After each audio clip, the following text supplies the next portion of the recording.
യോ guys, welcome back to my channel. അപ്പോൾ ഇന്നലത്തെ ദിവസം വെള്ളിയാഴ്ച രണ്ട് സിനിമകളാണ് ഞാൻ കണ്ടിരുന്നത്. ആദ്യം കണ്ടത് പാലും പഴം എന്ന് പറഞ്ഞ മീര ജാസ്മിൻ അശ്വിൻ ജോസ് സിനിമ. രണ്ടാമത് കണ്ടത് ഫുട്ടേജ് എന്ന് പറഞ്ഞ സിനിമയാണ്. മഞ്ജു വാര്യർ, വൈശാഖ്, പിന്നെ ഗായത്രി അശോക് എന്ന് പറഞ്ഞൊരു പുതുമുഖമാണെന്ന് തോന്നുന്നു. പുള്ളി ഇവരൊക്കെ അഭിനയിച്ച ഒരു സിനിമയാണ്. അപ്പോൾ പതിവിന് വിപരീതമായിട്ട് ഞാൻ ഫുട്ടേജിനെ കുറിച്ച് ആദ്യം പറയാം, എന്നിട്ട് നമുക്ക് പാലും പഴത്തിലേക്ക് പോവാം. അപ്പോൾ ഈ പടം സത്യം പറഞ്ഞാൽ ഇതിൻ്റെ ട്രെയിലർ കണ്ടപ്പോൾ എനിക്ക് ഇഷ്ടപ്പെട്ട ഒരു ട്രെയിലറായിരുന്നു. അത് സത്യം പറഞ്ഞാൽ ഈ ഫോണിൽ കണ്ടപ്പോൾ അല്ല, ട്രെയിലറിൽ കണ്ടപ്പോഴാണ് ഇതിന് മാത്രം ഒരു കാണാനുള്ള ഒരു സാധനം ഉണ്ടെന്ന് എനിക്ക് തോന്നി. അല്ലെങ്കിൽ ഞാൻ ചിലപ്പോൾ സ്കിപ്പ് ചെയ്തേനെ ഈ സിനിമ. അപ്പോൾ ഇത് ഓഗസ്റ്റ് 2-ാം തീയതിയാണ് ആദ്യം ഇറക്കാൻ വെച്ചിരുന്നത്. അപ്പോൾ ഇറക്കാൻ വെച്ചിട്ട് ജൂലൈ 3rd വീക്കോ ലാസ്റ്റ് വീക്കോ തൊട്ട് ഇവർ ട്രെയിലർ സ്ക്രീൻ ചെയ്യുന്നുണ്ടായിരുന്നു. അപ്പോൾ വനിതയെ പോയിട്ടുള്ളവർക്കൊക്കെ അറിയാം, സ്ക്രീൻ 1-ലും 2-ലുമാണ് ഞാൻ എപ്പോഴും കണ്ടിട്ടുള്ളത്. ഏത് പടത്തിന് പോയാലും അവർ ഇടുമായിരുന്നു. അപ്പോൾ ഓഗസ്റ്റ് 2-ന്ന് മാറ്റി ഓഗസ്റ്റ് 3rd വീക്കിലേക്ക് ആക്കിയപ്പോഴും ഈ ട്രെയിലർ കളിച്ചുകൊണ്ട് തന്നെ ഇരുന്നു. അപ്പോൾ കുറേ പ്രാവശ്യം വനിതയെ പോയ പ്രാവശ്യങ്ങളെല്ലാം കുറഞ്ഞ ഒരു 10-15 വട്ടമെങ്കിലും ഞാൻ ഈ ട്രെയിലർ കണ്ടിട്ടുണ്ട്. അപ്പോൾ ഈ പടം എങ്ങനെ ഉണ്ടെന്ന് ചോദിച്ചാൽ ഒരു എക്സ്പെരിമെന്റൽ മൂവി, ടോട്ടലി ഒരു എന്താ പറയുക, ആരും കാണാത്ത വിധം ഒരു ഫൗണ്ട് ഫുട്ടേജ് ഫോർമാറ്റിലാണ് ഈ സിനിമ എടുത്തിരിക്കുന്നത്. Directed by Saiju Sreedharan. പുള്ളി കുറേ പടങ്ങളുടെ എഡിറ്ററാണ്. പിന്നെ നമ്മുടെ അഭിനയിച്ചിരിക്കുന്ന മഞ്ജു ചേച്ചി, വൈശാഖ്, ഗായത്രി അശോക്, 3 പേരും ആ ഒരു റോള് അടിപൊളിയായിട്ട് തന്നെ ചെയ്തിട്ടുണ്ടെന്ന് പറയാതിരിക്കാൻ പറ്റൂല. പിന്നെ എടുത്ത് പറയേണ്ട ടീമുണ്ട്, ഇതിന്റെ technical department of this movie. Sound designers, sound engineers, അങ്ങനെ പറഞ്ഞ ഒരു സെക്ഷൻ അങ്ങോട്ട്, സിനിമാറ്റോഗ്രാഫി, ക്യാമറ അസിസ്റ്റൻസ് ആ സെക്ഷൻ ഇങ്ങോട്ട്. പിന്നെ എനിക്ക് തോന്നുന്നു വൈശാഖും മറ്റേ നടിയൊക്കെ കൂടി കുറെയൊക്കെ ഷൂട്ട് ചെയ്യാൻ ഹെൽപ്പ് ചെയ്തിട്ടുണ്ടെന്ന് തോന്നുന്നു. ഈ പടം അവര് ഒരു എന്താ പറയാ, ഇതിന്റെ ഒരു ത്രെഡ് എന്ന് പറയുകയാണെങ്കിൽ ഒരു വ്ളോഗേഴ്സാണ്, യൂട്യൂബ് വ്ളോഗേഴ്സാണ്. അപ്പോൾ 2020 നടന്നിട്ടുള്ള ഒരു ക്രൈമിനെ ബേസ് ആയിട്ട് എടുത്തിരിക്കുന്ന ഒരു സിനിമയാണിത്. 2021 അതിനെ ബേസ് ആയിട്ട് എടുത്തിരിക്കുന്ന ഒരു സിനിമയാണിത്. അപ്പോൾ ഈ പടം കാണിക്കുന്ന സന്ദർഭമൊക്കെ മറ്റേ കോവിഡിന്റെ സന്ദർഭമാണ്. മാസ്ക്, സാനിറ്റൈസർ, തൊട്ടുടായ്മ, മറ്റേ ഹർത്താൽ പോലെ കിടക്കുന്ന റോഡ്, ഇങ്ങനത്തെ സീനാണ് അവർ കാണിച്ചിരിക്കുന്നത്. ഞാൻ എപ്പോഴും പറയാറുള്ളതാണ്, എനിക്ക് പേഴ്സണലി ആ ഒരു സംഭവത്തിനോട് വലിയ താല്പര്യമില്ല. എന്നാലും ഒരു based on A true incident movie ആവുമ്പോഴത്തേക്കും അവർക്ക് പിന്നെ അവിടെ വേറെ ആയിട്ട് ഒന്നും ചെയ്യാനില്ല. അതുകൊണ്ട് തന്നെ കുഴപ്പമില്ലാന്ന് തോന്നി. ഞാൻ ഇത് കണ്ടത് PXL സ്ക്രീനിലാണ്, നമ്മുടെ എറണാകുളം ഫോറം മോൾ PVRലെ PXL സ്ക്രീനിലാണ് ഞാൻ ഈ സിനിമ കണ്ടത്. അപ്പോൾ എന്താ പറയാ, ഇതൊരു ഫ്ലാറ്റ് റേഷ്യോ മൂവി ആയിരുന്നത് കൊണ്ട് തന്നെ എനിക്ക് എന്താ പറയാ, ടോപ്പ് ടു ബോട്ടം മൊത്തത്തിലുള്ള സ്ക്രീൻ എക്സ്പീരിയൻസ് എനിക്ക് കിട്ടി. പിന്നെ സൗണ്ട് എഫക്ട്സ് ആണെങ്കിലും അറ്റ്മോസിൽ കേൾക്കാൻ അടിപൊളിയായിരുന്നു. ഓരോ ഫുഡ് സ്റ്റെപ്സിന്റെ ആയാലും അവരുടെ ശ്വാസം വിടുന്ന ആണെങ്കിലും അതൊക്കെ അടിപൊളിയായിരുന്നു. ആ ഒരു സൗണ്ട് ഡിപ്പാർട്ട്മെന്റ് അടിച്ചു പൊളിച്ച് ചെയ്തിട്ടുണ്ട്. പ്രത്യേകിച്ച് മ്യൂസിക് ഒന്നുമില്ല. അപ്പൊ സൗണ്ടിന് മാത്രമേ ഈ പടത്തിൽ ഒരു ഇതുള്ളൂ. മ്യൂസിക് ഉണ്ട്, പക്ഷെ കുറെ കാട്ടിലൂടെയുള്ള ഓട്ടവും കാര്യങ്ങളൊക്കെ ഉണ്ട്. അതിലൊക്കെ ഈ എന്താ പറയാ, സൗണ്ടിലാണ് അവർക്ക് കൂടുതൽ ചെയ്യാനുള്ളത്. നല്ല രീതിയിൽ അവർ ചെയ്തിട്ടുണ്ട്. പിന്നീട് പറയാനുള്ള കാര്യം, this is an air rated movie. അത് തുടക്കം തന്നെ അവർ റോ ആയിട്ട് ഒരു എന്താ പറയാ, ഒരു ന്യൂഡിറ്റി സെക്സിങ് കാണിക്കുന്നുണ്ട്. തുടക്കം തന്നെ ഫസ്റ്റ് തന്നെ തുടക്കം പടത്തിൽ തന്നെ അവർ കാണിച്ചിട്ടുണ്ട്. അപ്പോൾ ആ ഒരു വിധേനെ നോക്കുമ്പോൾ പിള്ളേരൊന്നും അങ്ങോട്ട് അടുപ്പിക്കേണ്ട. സാധാരണ നമ്മൾ കാണുന്ന ഒരു ബ്ലഡ് ഷെഡോ വയലൻസോ അങ്ങനത്തെ ഒന്നും അല്ല. പ്രോപ്പറായിട്ട് സെക്സ് എഡ്യൂക്കേഷനോ അത്യാവശ്യം പോൺ എന്താണെന്നറിയാത്തവരോ അങ്ങനെയുള്ള പിള്ളേരൊന്നും ഒരിക്കലും തിയേറ്ററിന്റെ പരിസരത്തോട്ട് പോലും അടുപ്പിക്കരുതെന്നാണ് എൻ്റെ ഒരു അഭിപ്രായം. ആൻഡ് വൈശാഖ് ഇപ്പോൾ എടുക്കുന്ന സിനിമകൾ എയർ റേറ്റഡ് മൂവീസ് ആയിട്ട് ഇപ്പോൾ എന്താ പറയുക, കുറെ എക്സ്പെരിമെന്റൽ പടങ്ങൾ. ഇപ്പോൾ എക്സിറ്റ് എന്ന് പറഞ്ഞ പടം എടുത്തത് എനിക്ക് ശരിക്കും ഇഷ്ടപ്പെട്ട മൂവിയാണ്. അധികം പേര് കണ്ടിട്ടില്ല. ഇപ്പൊ ഈ പടം വന്നു. ഇത് അനുരാഗ് കാശ്യപ്പാണ് പ്രസന്റർ എന്ന് തോന്നുന്നു. പുള്ളിയുടെ പേരാണ് അവിടെ ടൈറ്റിൽ കൊടുത്തിരിക്കുന്നത്. അപ്പോൾ എങ്ങനെ നോക്കുമ്പോഴും ടോട്ടലി എനിക്ക് പടം ഇഷ്ടപ്പെട്ടു. പടം കഴിഞ്ഞപ്പോൾ വൈശാഖും ഗായത്രിയും വന്നിട്ടുണ്ടായിരുന്നു. ഞാൻ അവർക്ക് കൈ കൊടുത്തിട്ട് വൈശാഖിൻ്റെ അടുത്ത് ഞാൻ എടുത്തു പറഞ്ഞു, എക്സിറ്റിൽ പെർഫോമൻസ് കിട്ടുമായിരുന്നു ഞാൻ എടുത്തു പറഞ്ഞെടുത്ത്.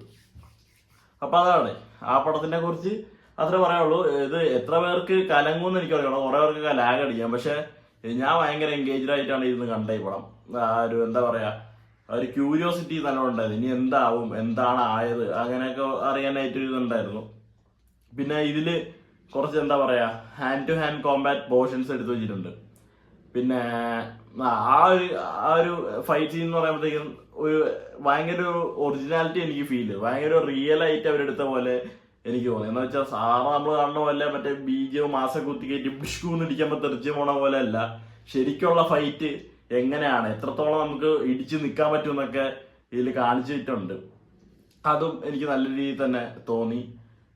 പിന്നീട് എന്താ പറയാനുള്ള പിന്നെ ഈ ക്യാമറമാനോമാര് ഇവര് കൂടെ എന്ന് വെച്ചാൽ ഈ ഒരു സോണി എഫക്ട്സിന്റെ ക്യാമറയിൽ ഷൂട്ട് ചെയ്തതാണോ എന്ന് വരെ എനിക്ക് തോന്നിപ്പോയി. കാരണം എന്ന് വെച്ചാൽ കൂടെ ഉള്ള ഓട്ടവും ഈ പുഴയിലോട്ടടുത്തുള്ള ചാട്ടവും അങ്ങനത്തെ കുറെ കാര്യങ്ങളൊക്കെ ഉണ്ട്. അതൊക്കെ എങ്ങനെ സാധിച്ചു എന്ന് എനിക്ക് അറിഞ്ഞുകൂടാ. നമ്മൾക്ക് ഇതുപോലെ ഇപ്പൊ എന്താ പറയാ ഒരു എക്സ്പീരിയൻഷ്യൽ മൂവി ആയിട്ട് ഒന്നാണ് മഹേഷ് നാരായണന്റെ സീയൂസും. അതല്ലേ സീയൂസും അതന്നെ കോവിഡ് ടൈമിൽ ഇറങ്ങിയ ഒരു സിനിമ, മറ്റേ ഫുൾ വീഡിയോ കോൾ ടൈപ്പ് പടം. അപ്പൊ ഇങ്ങനത്തെ പടങ്ങൾ ഇഷ്ടപ്പെടുന്ന ഒരാൾക്ക് ഈ ഒരു ടൈപ്പ് ഒരു എന്താ പറയാ മിസ്റ്ററി ത്രില്ലർ ജോണറൊക്കെ ഇഷ്ടപ്പെടുന്ന ഒരാൾക്ക് ഇഷ്ടപ്പെടേണ്ടത് തന്നെയാണ്. ഫാമിലി ഓഡിയൻസ് എത്രത്തോളം ഏറ്റെടുക്കുമെന്ന് എനിക്കറിയില്ല. പിന്നെ ഈ ഷേണോയ്സ് ആയാലും വനിതയായാലും ഇവിടെ ഒന്നും ഈ ഏജ് നോക്കാതെ പിള്ളേരെ കയറ്റി വിടുന്ന ഒരു പരിപാടി ഉണ്ട്. പേഴ്സണലി എനിക്കറിയാവുന്നതുകൊണ്ട് ഞാൻ പറഞ്ഞാണ് ഇപ്പൊ ഒരു പരിപാടി ഉണ്ട്. അപ്പോൾ തിയേറ്റേഴ്സ് കുറച്ചും കൂടി ഒന്ന് ഇതാവണം. എന്ന് വെച്ചാൽ പിള്ളേർ ഒന്നാദ്യം നമ്മളിപ്പോ സാറിന് ഇപ്പൊ ഒരു പടം കാണുന്ന പോലെ അല്ലല്ലോ. ഈ ഒരു സാധനത്ത് ഒരു പ്രോപ്പർ തോട്ടില്ലാതെ അവർ കണ്ടു കഴിഞ്ഞാൽ അതുകൊണ്ടാവാതെ അവര് ഏറായിട്ട് എന്ന് പറയണേ. പിന്നെ മഞ്ജു വാര്യരുടെ കേസ് പറയുമ്പോൾ ഇങ്ങനത്തെ ഒരു പടം ചൂസ് ചെയ്യാൻ അവർ കാണിച്ച ധൈര്യത്തിൽ ഞാൻ അപ്രീഷിയേറ്റ് ചെയ്യുന്നു. അതിൻ്റെ ഒരു കയ്യടി ഉണ്ട്. ടോട്ടലി എനിക്ക് പടം ശരിക്കും ബോധിച്ചു. അപ്പോൾ ആദ്യം കണ്ട പടത്തിനെ കുറിച്ച് പറയാം. ഇനി പാലും പഴവും. മീര ജാസ്മിൻ, അശ്വിൻ ജോസ്, പിന്നെ ശാന്തി കൃഷ്ണ, RJ മിഥുൻ, മണിയമ്പിള്ള രാജു, നിഷ സാരംഗ്, പിന്നെ അവരുടെ രചന നാരായണൻകുട്ടി, അശോകൻ തുടങ്ങിയവരൊക്കെ ഉള്ള സിനിമ. VKPന്റെ പടമാണ്. VK പ്രകാശ് കുറെ പേർക്ക് നയിക്കുന്നു. കുറെ സിനിമയൊക്കെ എടുത്തിട്ടുള്ള പുള്ളി സിനിമയിൽ അഭിനയിക്കാറുണ്ട്. ഇതിനു മുമ്പേ ഒരുത്തി എന്ന് പറഞ്ഞ സിനിമ എടുത്ത് ഈ ഫീൽഡ് ഔട്ടായി നിൽക്കുന്ന നടിമാരെയൊക്കെ തിരിച്ചു കൊണ്ടുവന്ന് ഹിറ്റ് അടിപ്പിക്കുന്ന പുള്ളി എന്നാണ് എനിക്ക് തോന്നുന്നത്. ഒരുത്തി എന്ന് പറഞ്ഞ പടത്തിൽ നവ്യ നായരുടെ പെർഫോമൻസ് അടിപൊളിയായിരുന്നു. വിനായകനെ ആ ഒരു പോസ്റ്ററിലൊക്കെ കാണുമ്പോൾ നമ്മൾ ഓൻ വില്ലൻ തന്നെ, ഓൻ എന്തെങ്കിലും കാണിക്കുന്ന അതിന്റെ പുള്ളിയും കിട്ടില്ലൻ റോൾ ചെയ്ത ഒരു സിനിമയായിരുന്നു അത്. അതെനിക്ക് ശരിക്കും ഇഷ്ടപ്പെട്ട ഒരു മൂവിയാണ്. പക്ഷെ ഇങ്ങോട്ടേക്ക് വന്നപ്പോ മീര ജാസ്മിന്റെ കേസിൽ എന്താണെന്ന് അറിയില്ല, ഒക്കണില്ലടേ. ഞാൻ പറയാം. അപ്പൊ ആദ്യം കണ്ടത് മകള് 22 കണ്ട്, 23 വേറൊരു തൊലിഞ്ഞ പടം കണ്ടായിരുന്നു ഞാൻ, ക്യൂൻ എലിസബത്ത്. അതും കഴിഞ്ഞ് ഇപ്പൊ ഇത് കണ്ട്. അത് രണ്ടും വെച്ച് നോക്കുമ്പോ കണ്ടിരിക്കാം, വലിയ ഗുണമൊന്നുമില്ല, കണ്ടിരിക്കാം. എനിക്ക് പേഴ്സണലി തോന്നിയ കാര്യമാണ്. ഇവര് കുറെ ഹ്യൂമറൊക്കെ ഇഞ്ചക്ട് ചെയ്ത് കയറ്റിയ പോലെ ഇങ്ങനെ തോന്നിയിട്ടുണ്ട്. കുറെ പേരൊക്കെ ഇതിൽ ചിരിക്കുന്നുണ്ടായിരുന്നു. പക്ഷെ എനിക്കൊന്നും തോന്നിയില്ല ഇതൊരു ഹ്യൂമർ പടമാണോ എന്ന് പോലും എനിക്ക് ഡൗട്ട് വന്നായിരുന്നു. പിന്നെ ഇതിന്റെ ട്രെയിലർ കാണുന്ന ഏതൊരാൾക്കും അറിയാൻ പറ്റും എന്താണ് അവര് അവരുടെ കണ്ടന്റ് എന്താണെന്നുള്ള കാര്യം എല്ലാവർക്കും അറിയാൻ പറ്റും. ഒരു വയസ്സ് മൂത്ത ലേഡി ഫേസ്ബുക്ക് വഴി ഒരു പയ്യനെ പരിചയപ്പെടുന്നു, അവർ തമ്മിൽ സെറ്റാവുന്നു, അവസാനം കല്യാണം കഴിക്കാൻ പോകുമ്പോഴേക്കും അവരറിയണം അവരുടെ വയസ്സ് ഇങ്ങനെയാണെന്നുള്ള കാര്യം. പിന്നെ അവർ ഫേസ് ചെയ്യുന്ന സെക്കൻഡ് ഹാഫ് മൊത്തം അവർ ഫേസ് ചെയ്യുന്ന പ്രശ്നങ്ങളാണ്. അപ്പോ ഈ പടത്തില് കണ്ടോണ്ടിരുന്നപ്പോ എനിക്ക് തോന്നിയ ഒരു കാര്യമുണ്ട്. എന്ന് വെച്ചാൽ ഈ പടത്തിൽ ഒരു ചേട്ടനുണ്ട്. പുള്ളി എന്ന് പറയുകയാണെങ്കിൽ ഈ കല്യാണം എന്താ പറയാ മീര ജാസ്മിനെ പെണ്ണ് കാണാൻ വേണ്ടി, മീര ജാസ്മിൻ ഒരു 30-35 വയസ്സുള്ള ഒരു ലേഡിയാണ്.